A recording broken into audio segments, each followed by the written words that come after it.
Bro, ini orang buka aplikasi anyar bro.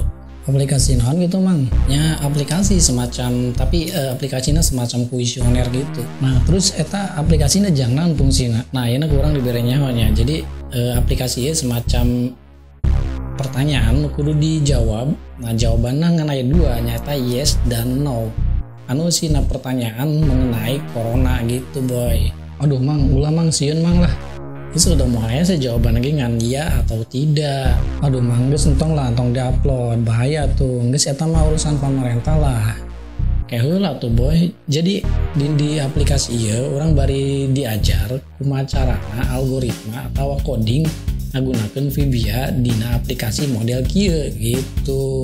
Oh, jadi maksudnya sambil belajar coding gitunya. Tah, eta. Oke man, saya langsung upload lah. Oke, jadi sebelum membuat aplikasi, saya terlebih dahulu membuat sebuah flowchartnya kayak gini ya, atau alur diagram aplikasinya. Yang pertama kita mulai dari start terlebih dahulu di sini. Nah, dari start ini adalah membuka aplikasi terlebih dahulu ya. Lalu ada dua pilihan di sini adalah yes dan no.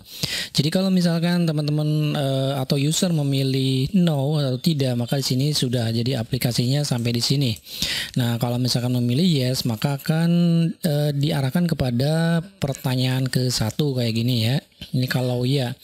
Nah, di pertanyaan ke satu ini adalah beberapa pertanyaan yang terkait dengan indikasi dari orang yang mengarah pada gejala terkena COVID-19 ya. Dari sini pertanyaan-pertanyaan nanti kita munculkan. Nah, kalau misalkan di sini kita akan proses di mana kalau misalkan sebuah pertanyaannya kalau misalkan dijawabnya tidak, maka ini akan masuk ke pertanyaan kedua. Tapi kalau misalnya dijawabnya iya gitu atau mengarah lebih besar kepada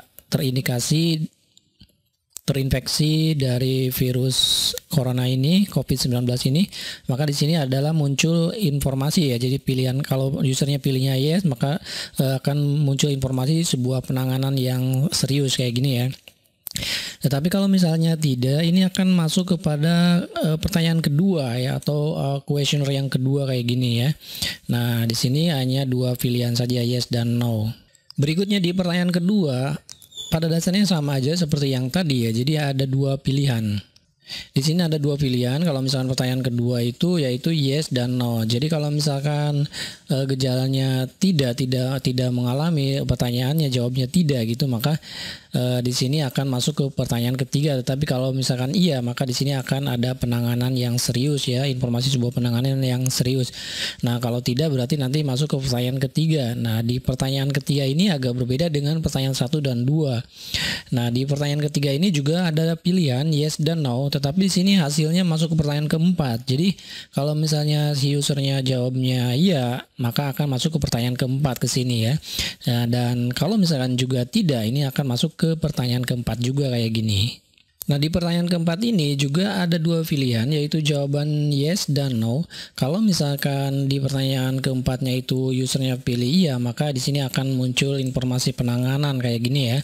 Tetapi kalau misalnya jawabnya tidak, maka ini akan masuk ke pertanyaan kelima kayak gini.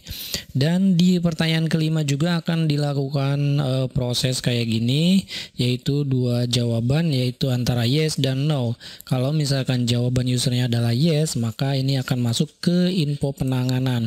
Tetapi kalau misalkan jawabannya tidak, maka ini akan masuk di pertanyaan ke-6 kayak gini. Nah, di pertanyaan ke-6 ini juga ada dua pilihan, yaitu iya dan tidak ya. Nah, kalau si usernya jawabnya iya, maka di sini akan ada informasi penanganan kayak gini ya. Kemudian kalau misalkan usernya itu jawabnya tidak, maka di sini akan ada informasi kesehatan. Dan di akhir nanti ada sebuah pesan yang mudah-mudahan bermanfaat dari software ini ya. Oke, jadi kayak gini codingnya. Yang pertama ada comment button. Oke, sebelumnya sini ada user form ya.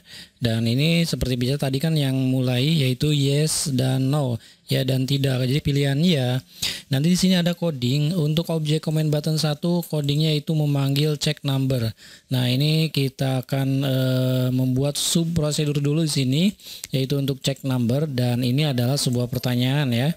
Jadi kalau pertanyaan yang pertama ini Kalau jawabannya adalah iya, maka di sini akan muncul sebuah pesan seperti kayak gini. Tetapi kalau misalkan jawabannya tidak, maka akan masuk ke pertanyaan kedua. Nah, di pertanyaan kedua ini juga ada sebuah pesan kayak gini atau informasi atau pertanyaan ya. Dan di sini hanya ada dua pilihan, yaitu iya dan tidak. Kalau misalkan iya, maka akan muncul sebuah pesan kayak gini yang ditulis dengan coding message box ya. Dan kalau tidak nih, nanti akan masuk ke pertanyaan ketiga. Nah, di pertanyaan ketiga ini akan memanggil coding pertanyaan ketiga ya, prosedurnya yang ini. Dan di pertanyaan ketiga juga ini akan ada sebuah pertanyaan, sebuah pesan ya. Seperti biasa juga ada dua jawaban, yaitu iya dan tidak. Nah, di pertanyaan ketiga dan tadi berbeda dengan pertanyaan 1 dan 2. Kalau di pertanyaan ketiga user milihnya yes, maka nanti akan masuk ke pertanyaan keempat. Tetapi kalau misalnya pilihan jawaban tidak, maka di sini juga akan masuk ke pertanyaan keempat, sama ya. Jadi iya dan tidak ini masuk ke pertanyaan keempat. Dan apa di pertanyaan keempat? Ini adalah prosedurnya. Ini prosedurnya juga ada dua pilihan nantinya, yaitu iya dan tidak. Nah, kalau misalkan jawabannya iya, maka di sini muncul sebuah pesan kayak gini. Tetapi kalau misalkan tidak, masuk ke pertanyaan kelima dan seterusnya sampai pertanyaan keenam. Dan di pertanyaan keenam juga ada yes dan no.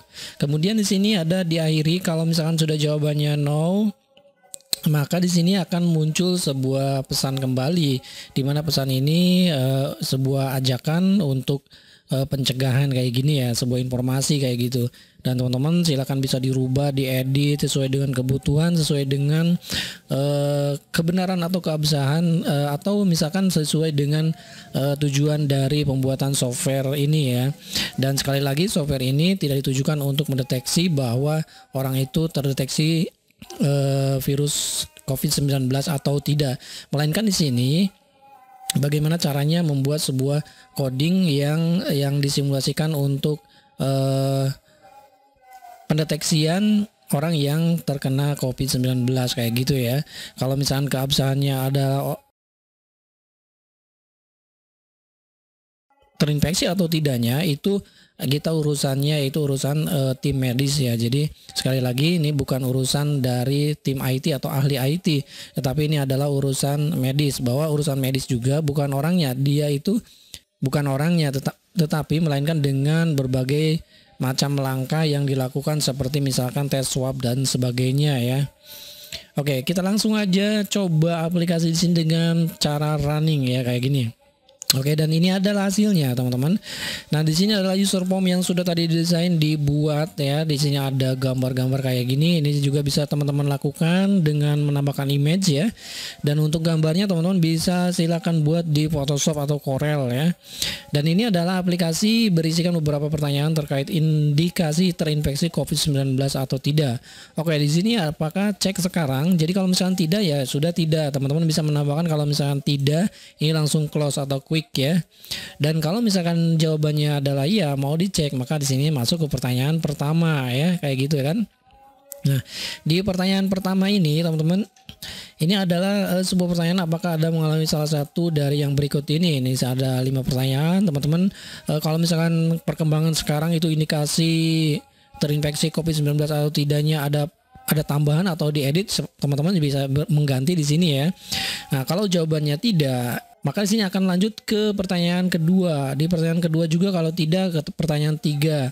Nah, di pertanyaan ketiga, apakah Anda mengalami salah satu dari yang berikut, ini akan masuk, kalau jawabannya no, masuk ke pertanyaan keempat. Kalau no, pertanyaan kelima. Kalau no lagi, pertanyaan keenam. Sampai pertanyaan keenam ini kalau no lagi, nah, maka di sini ada muncul peringatan atau informasi ya, bahwa kemungkinan besar tidak terinfeksi oleh COVID-19. Itu kalau jawabannya no semua. Dan kalau di oke, maka di sini ada muncul informasi yang mudah-mudahan bermanfaat ya. Dan di sini untuk mencegah virus corona atau COVID-19, di sini ada yang pertama, hindari bepergian ke tempat umum ya. Sampai sini sampai ada beberapa poin yang harus teman-teman lakukan ya. Kemudian kita klik OK. Nah, ini akan kembali lagi ke form yang ini ya. Oke, kalau misalkan saya cek lagi di sini, kalau misalkan jawabannya yes, nah di sini ada muncul peringatan bahwa gejala ini membutuhkan perhatian segera.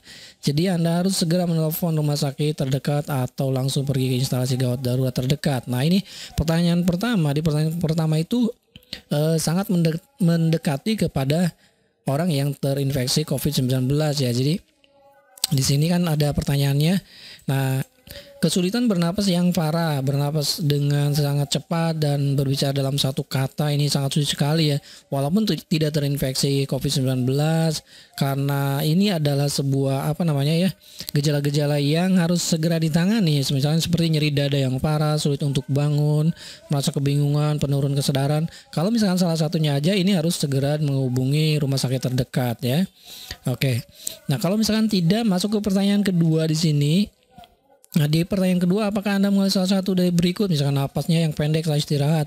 Nah, ini juga salah satu poin. Kalau misalkan poin pertamanya aja sudah dialami misalnya ya, ini harus segera langsung menuju rumah sakit ya. Kalau misalkan ada ketidakmampuan untuk berbaring karena kesulitan bernapas, nah ini jangan dibiarkan saja di rumah. Kalau misalkan iya, maka di sini gejala-gejalanya ini membutuhkan perhatian secara segera ya. Jadi serius sekali nih, harus menelpon rumah sakit terdekat atau langsung ke instalasi gawat darurat ya.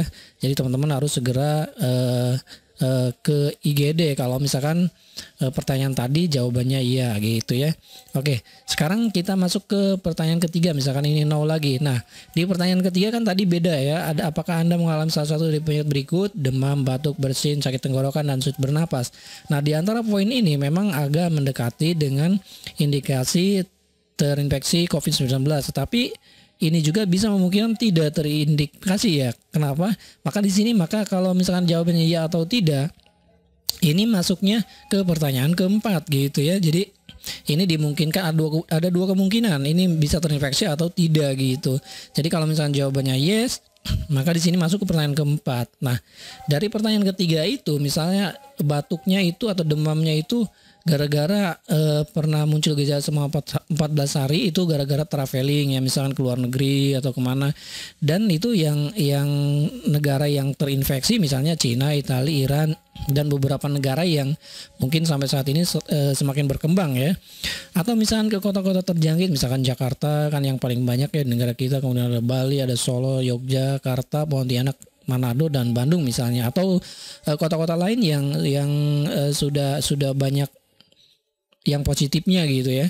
Maka di sini kalau misalkan jawabannya iya, nah ini perlu ditangani secara segera ya, membutuhkan perhatian segera. Misalkan sebagai tindakan pencegahan, misalnya ini diharapkan kalau misalkan ada batuk, demam, kemudian bersin, dan ini tinggal di rumah, kemudian disarankan untuk tidak keluar rumah ya. Kalau misalkan tidak keluar negeri, jalan-jalan ke tempat atau ke kota-kota yang terinfeksi, maka di sini disarankan untuk tinggal di rumah dulu selama 14 hari. Selama 14 hari ini itu kita bisa mengetahuinya gitu ya. Misalkan karena batuknya itu bisa sembuh sendiri karena batuknya biasa gitu, karena bukan terinfeksi oleh COVID-19 kayak gitu ya.